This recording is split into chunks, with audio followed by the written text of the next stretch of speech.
The University of Illinois Extension is introducing a couple of new programs at its locations in DeWitt, Macon, and Piatt counties. On the WHOW Morning Show Monday, 4-H coordinator Kendra Wallace told Regional Radio a dog care program has started up with the hope of it turning into a dog obedience club as dog obedience is still a part of 4-H. We have a new 4-H dog club that has started. This just kind of goes over, they're going to cover kindness and compassion for dogs, grooming, dog care, and then eventually they'll build up to some obedience training. Right now we're just starting off slow, but they meet the first Monday of the month over at the Decatur Extension office for Macon County, and all clubs are, I'm choked up this morning. All 4-H members from DeWitt, Macon, or Piatt are welcome. That just happens to be the office that has the largest space available for that club to meet. We're working on building the program here between the three counties. It kind of ebbs and it flows just because participation had gone down over the years. We didn't have much of a need for it, but we're seeing that a lot of kids are very interested in getting back into that. And so we want to make those opportunities available for them. This year, like I said, we're just kind of taking it slow, but next year hopefully we'll pick back up with a culminating event for the kids who have worked through obedience training with their dog to have an opportunity to present that and show their dogs as well. The other program is a chess club that meets in a couple of locations in DeWitt County. Wallace says there's already a good deal of interest in this club. And then another one, if you guys are in the Weldon area, we have a chess club that has started over at the Weldon Library, and they have some set dates that they will be meeting. But it is after school time, 3:30 to 4:30, and looks like they're meeting. They started meeting in the middle of January, and they've got meetings marked all the way until May. There's currently two. There is one that started last year that met at the Decatur Public Library. That one also has really taken off. They are still meeting as well. But this one at Weldon, we just wanted to make it more, available to the kids in DeWitt County as well, just because we know transportation is always a big hurdle to accommodate. So we're trying to make these events and activities more available to the kids. So we've partnered with the Weldon Public Library and Miss Lori over there. Huge shout out. She's such a wonderful partner to work with. And she's, wanting to bring this opportunity for their kids as well. While getting a new program up and going can be a lot, Wallace feels it's worth it because the response has been so positive. It is a little bit of all of what you had mentioned. A lot of times we get a lot of kids that, and families that come to us and they're like, hey, we're really interested in doing this. To get the ball rolling, we do have to have one screened volunteer who's willing to lead the club, and then a minimum of at least 5 kids. But we've had such a overwhelming response, to be quite honest with you, which is fantastic. I love that everybody's come forward with this interest. The very first meeting that happened last month, we had 18 kids show up. It is wonderful to see that kind of response, and as the word gets out, more and more kids are interested as well. So I really hope to see this program take off. Extension.illinois.edu/DMP has more information on these programs and many more for not only youth, but adults. Students in a Piatt County School District recently heard from an expert in online security. Retired law enforcement officer Detective Rich Wistocki came to speak to students recently regarding youth and online security at Bement schools. Superintendent Mary Vogt says the nationally known expert in online security has created the hashtag #IDon'tOweYouJack. Yes, so we had Detective Rich Wistocki come present to our middle school and high school students back in November, and then he presented to our staff that same afternoon. And one of his I can't even think of the word right now, Seth, but he is pursuing this whole concept of hashtag #IDon'tOweYouJack. And that is because what he has discovered in his work is oftentimes kids are extorted by online predators who say things like, "You owe me one pic." And so what he's teaching the kids is you respond with, "I don't know you, Jack." According to Vote, Wistocki checked in with the district after his visit if they would participate in a campaign he had started for a T-shirt design contest. To the surprise of the Bement community, one of its students was the winner of that contest. He reached out after he visited us to ask if our students would be interested in taking part in a T-shirt design contest with that "I Don't Know You, Jack" as the main theme of the shirt. And so my understanding is he made that same offer to schools that he had been visiting, and we had 4 students from Bement High School submit designs, and one of our students, senior Joey Oth, she was the winner of his T-shirt design contest. So he came back last week and presented Joey with a $300 check and a shirt with her design on it, and then it was wonderful. He also gave the other 3 students who participated $50 in prize money, and reminded our students about how important it is to maintain that online safety.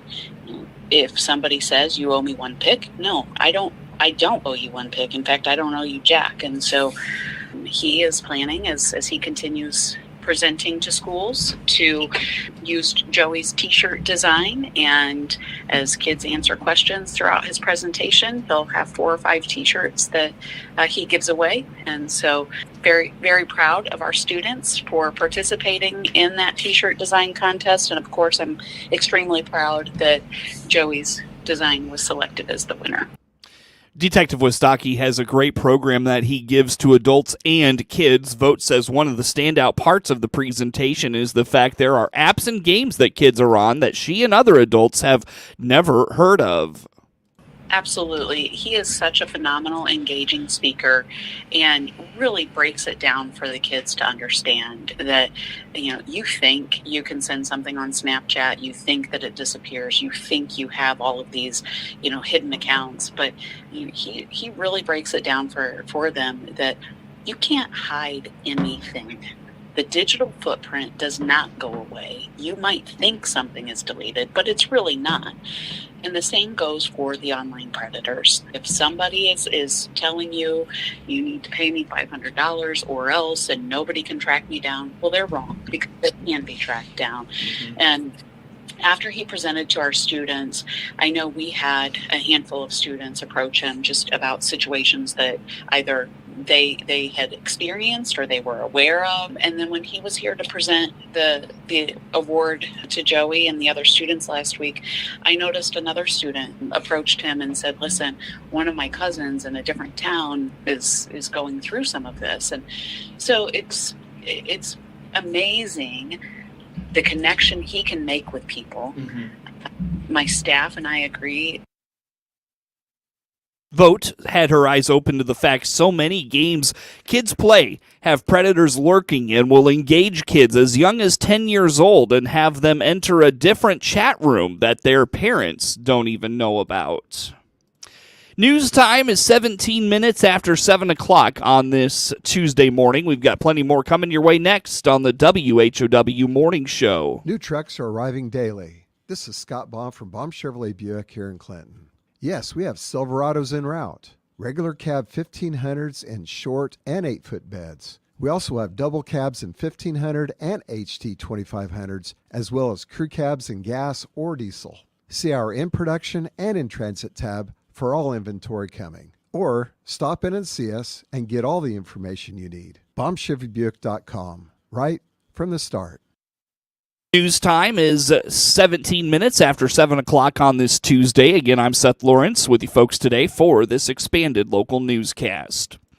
Illinois FFA state officers are entering the final stretch of their terms. Illinois FFA Treasurer Ben Bremer says it's been a great experience. I've truly loved being able to have this opportunity to travel across the state this past year, and in our winter break here, I had traveled roughly 15,000 miles from June till December, and you really get to see a glimpse of the whole entire state. And being from the production background in agriculture, I've really enjoyed being able to see different and diverse landscapes from northern Illinois all the way down into southern Illinois. I mean, we all farm corn and soybeans, and there's, of course, a lot of diversity through our crops that we grow, but being able to see the different things that farmers and stuff do across the state is really something that's intrigued me, but then also the different businesses and industries that we visit and get to meet up with, as well as all the students that you get to see in the different chapters. One thing this past fall in chapter visits is getting to go to all those chapters. We visited over 350 schools here this fall, and for me, getting to see those different programs that have different programs. So one FFA chapter in particular, I saw they're building a new meats facility, and so something like, for me, like, we have meat packing plants up by us, but no FFA program has something like that. Bremer hails from Pearl City and will attend the University of Illinois next year. Growing concerns over mental health in communities are making the public more aware of daily emotions and habits that drive people's actions. Ed Lacheda is the clinical director of mental health services at the Shelby County Community Services and says avoidance is a particularly damaging topic as problems and emotions are not being faced head on. He speaks on avoiding behavior and how this is a factor that leads to the incompletion of tasks or responsibilities. I'd like to offer first a definition. So what is avoidance, or what is avoidant behavior? According to the experts, it is a way to manage stress by avoiding difficult thoughts or feelings, and it can take a lot of forms. And as a culture, we are notorious for this. There's many forms of this, and they have a tendency to worsen over time because they really are not long-term solutions. They're short-term solutions to reduce that discomfort with the thought or the feeling in the moment. But since it really doesn't confront the actual issue, the stress actually increases. I see. Which means we'll have to avoid further or find, or do that avoidant behavior again. To describe avoidance, Lacheda speaks of awareness as a vicious cycle of avoiding responsibility that persists when one will not confront the main issue of recognizing a problem. If we can build in an awareness and we know what to look for, well, then we can manage this better and not engaging in increasingly more debilitating or unhealthy forms of avoidance. That we can begin to kind of actually confront some of these feelings or some of these thoughts and cope with that situation differently. The stress is not going to be gone, but my ability to manage it is going to improve because the stress increases, and then I've got to do more avoidance, and this gets to a vicious cycle. And there are examples of this. So like, for instance, escaping my stressors. We all turn to books, movies, television, video games, or even daydreaming. Those are very human things. But the energy of that discomfort is still there. It's still in our bodies. Whether my mind is on it or not in the moment is not the issue, because the energies are still there. Taking action is the best way to combat the complacency of avoidance, according to Lacheda. We all falter. We all make mistakes. We all fail. Just last night, preparing for this, I was tired. I had some other things going on, so I avoided. I'm like, I'll do it in the morning. Mm-hmm. So I had to get up earlier. Yeah. The point is that when you feel like you're stuck, and despite our best efforts, we get there frozen, overwhelmed, whatever. Whenever you're in doubt, do something, create some motion, move. Good, caring, honest, sincere people will interact with others or the environment. If for no other reason, if I walk through the room, I don't want to run into the wall. And as silly as that sounds, that's an act of self-caring. And I'm gonna notice that it's there, and I'm gonna step aside. I'm doing something. I'm creating some motion. For Shelby County Community Services, you can contact 217-774-5587. Staying active during summer will be easy in Shelbyville as they've announced the Lake Shelbyville 500-mile cycling challenge. It starts on April 1st and rolls until October 31st. Cyclists will be able to log their miles at challengehound.com starting April 1. Brock Kelly, park ranger for Lake Shelbyville, says the miles tracked are on the honor system, and the rides give an opportunity to the community to see the great trails and wildlife Shelbyville has to offer. We do have a new Lake Shelbyville 500-mile cycling challenge, which is a new event that we're hosting this year. That takes place from April 1st through October 31st, and it's basically on the honor system, and we just require that you ride 500 miles between those dates. Upon completing the 500 miles, riders will be awarded prizes. Key explains there are two different registrations, the MVP fee and the regular fee. The last day to sign up is July 15th. There is a registration fee. MVP fee is $35, which includes a Lake Shelbyville cycling t-shirt, a Lake Shelbyville cycling challenge sticker, a challenge hound code, log sheets, shirt and sticker. Your shirt and sticker will be mailed once it's complete, once your challenge has been completed. Wow. And then we also do offer a basic registration, which is $10, and it includes the sticker, the log sheets. Registration for the Lake Shelbyville 500-mile cycling challenge must be submitted by July 15th, and registration information again can be found at bikereg.com/500-mile cycling challenge.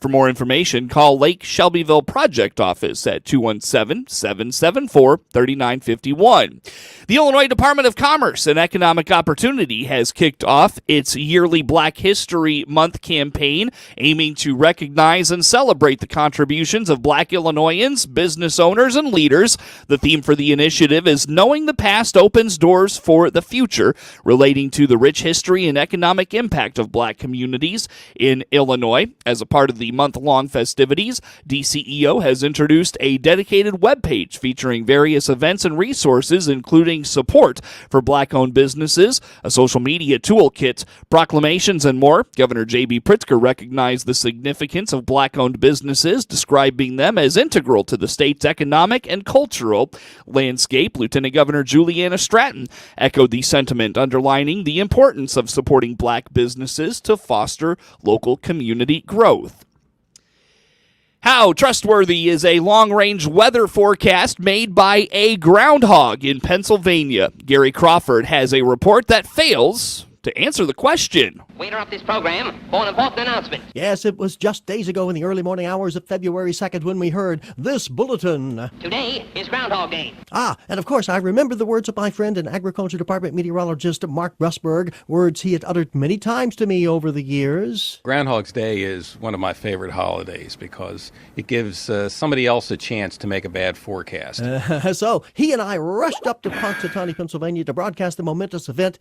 No room there, so we had to settle for watching online from a motel room in dismal Seepage, Ohio. And of course, every year, this charming and shy groundhog, he comes out into the spotlight dressed in the top hat and the tails, real tail, tap dancing and even singing. A groundhog and his shadow are a very famous pair. They forecast the weather together, a trick that is rare.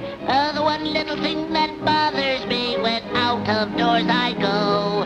Now does my shadow mean springtime or 16 feet of snow? Yes, Mark and I were breathlessly waiting to see which it would be. Would he see a shadow, meaning 6 more weeks of winter, or would he not, meaning early spring? Who knows? The shadow knows.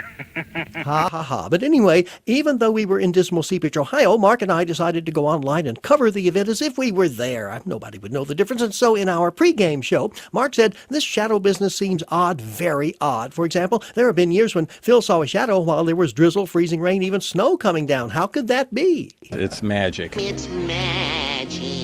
Yes, Bugs, it is. But Mark, I wonder. Oh, wait a minute, hold on. Listen to the crowd there in Punxsutawney. They want Phil. Yes, and look, the town officials are trying to pull the groundhog out of his hole now.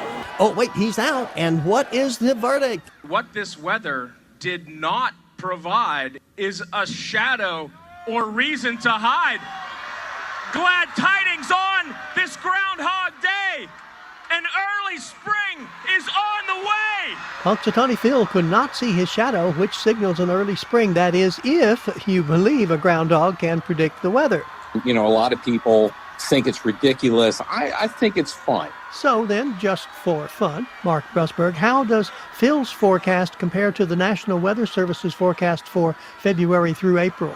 The northern tier of the United States is forecast to have near to above normal temperatures during that period. That includes the state of Pennsylvania. So at least for this region, the Weather Bureau and the groundhog are in agreement. Records show both the groundhog and the Weather Service end up being right about 60% of the time. So from Dismal Seepage, Ohio, this is Gary Crawford reporting for the U.S. Department of Agriculture.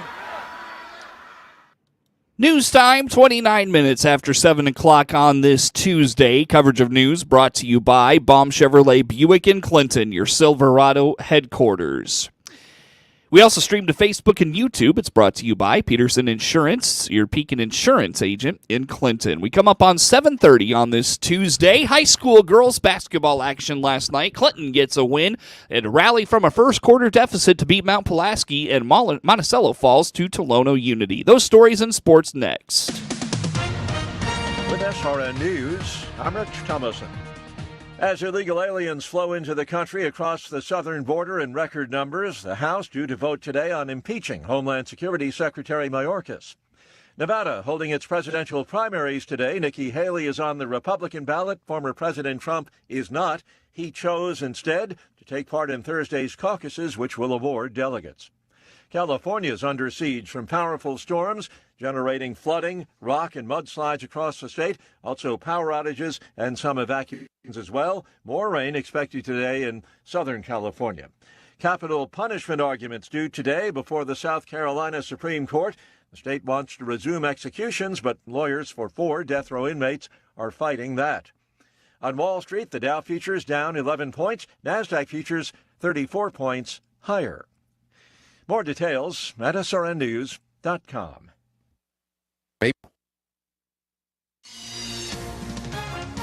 With SRN Sports, I'm Jason Walker. Somewhat of a quiet night in the world of sports. 6 games on tap in the NBA. Lakers beat Charlotte 124-118. It was Cleveland 136, Sacramento 110. Dallas over Philadelphia 118-102.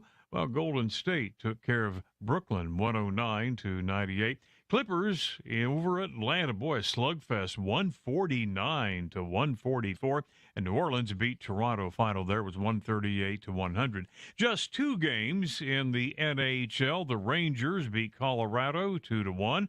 The Islanders outskated Toronto by a score of 3-2.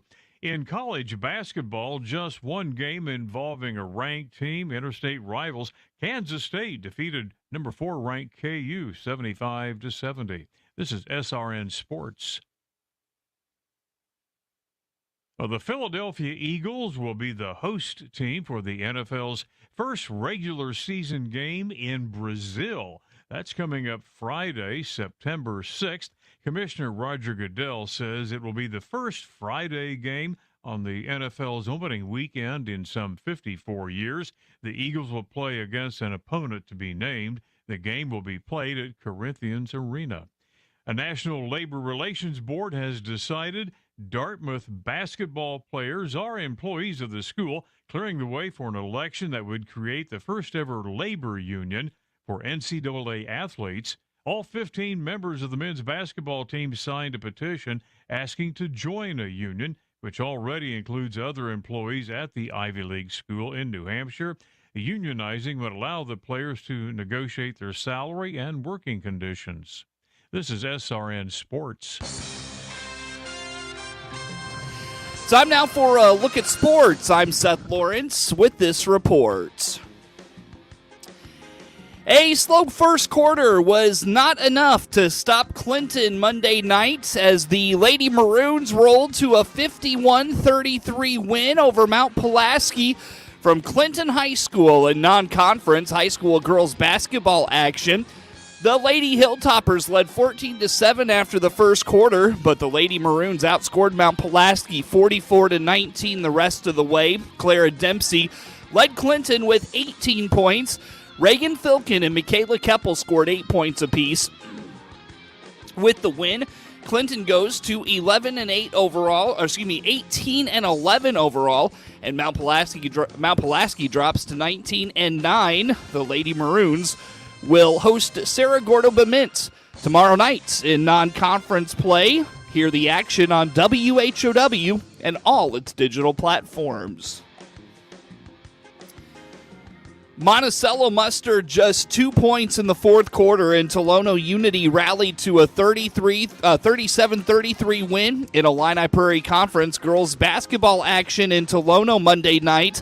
Monticello led 17-13 at the half and opened it up to a 31-26 lead after three quarters, but the Lady Sages could not hold on late. Maya High led Monticello with 9 points and 10 rebounds.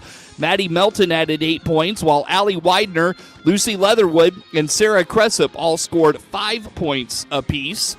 Monticello falls to 11-17 overall and 3-5 in the Illini Prairie. This Lady Sages host Williamsville tonight and finish the regular season hosting Prairie Central Thursday. After this week, it's off to postseason play. Monticello opens regional action hosting Sangamon Valley Tuesday afternoon at 2:30 in quarterfinal action. Hear it on 95.9 FM WEZC and online at DeWittDailyNews.com. Right-handed reliever Kenyon Middleton has agreed to a $6 million one-year contract with the St. Louis Cardinals. The team made the announcement Saturday that the 30-year-old will join the organization as its 10th pitching addition. This offseason, Middleton will earn $5 million in 2024, and the Cardinals have a $6 million option for 2025 with a $1 million buyout. Middleton has played 7 seasons in the big leagues between the Angels, Mariners, Diamondbacks, the White Sox, and the Yankees. He has a 10-8 career record with a 3.84 ERA, 15 saves, and 199 strikeouts in 194 and a third innings pitched. Middleton combined for career best last season with the White Sox and Yankees with 11.4 strikeouts per 9 innings and a 667 opponent's OPS with a 57.4% ground ball rate. The Seattle Mariners acquired Gregory Santos in a trade with the Chicago White Sox over the weekend, adding another hard-throwing reliever to their pitching staff. The 24-year-old was 2-2 with a 3.39 ERA and 5 saves in a career-high 60 appearances last season. The right-hander joins Matt Brash and Andres Munoz at the back end of the Mariners' bullpen. Seattle has been active since it finished last in the AL West last year with an 88-74 record. It reacquired outfielder Mitch Haniger in a trade with the San Francisco Giants, then got infielder Jorge Polanco in a deal with Minnesota. On Monday, the Mariners parted with reliever Justin Topa in the trade with the Twins, and Santos fills that opening in their bullpen. The White Sox acquire right-hander Prelander Baroa, outfielder Zach DeLoach, and the number 69 pick in the 2024 draft in exchange for Santos. To make room on the active roster, right-hander Lane Ramsey was designated for assignment. The Sox also acquired outfielder Dominic Fletcher in a trade with the Diamondbacks for right-hander Christian Mena. Chicago has Andrew Benintendi in left field and all-star Luis Robert Jr. in center field, but right field is wide open for the Pale Hose. The Sox are coming off a disastrous 2023 season where they finished 4th in the AL Central with a 61-101 record.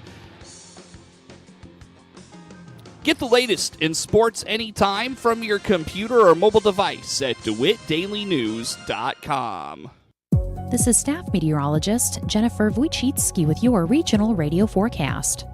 A dense fog advisory continues.